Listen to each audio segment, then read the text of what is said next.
তো গাইস এইগুলো দিয়ে আমরা তীর ধনুকটা বানাবো। একটা বেলুন, একটা পেন আর এই যে গার্ডার। তো পেনটা আমরা উপর দিক থেকে আর নিচের দিক থেকে খুলে নেব। উপর দিক থেকে খোলার পর এসব আমাদের বের করে নিতে হবে। তো আমি পিছনেরটাও খুলে নিয়েছি। এবার আমরা পিছনে যে এই বেলুনটা লাগিয়ে নেব। তারপরে এই বেলুনটাকে গার্ডার দিয়ে লাগিয়ে নিতে হবে ভালো করে, টাইট করে, নাহলে খুলে যাবে। তো এখন গার্ডারটা বেঁধে নেওয়া যাক। বানিয়ে নিয়েছি পেনের সাহায্যে।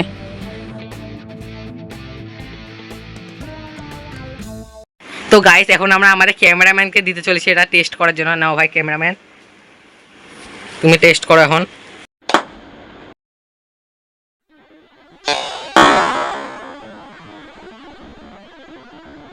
কেমন লাগলো আমাদের এই যে এই ভিডিওটা? এই ভিডিওটা অনেকটাই ভালো হয়েছে।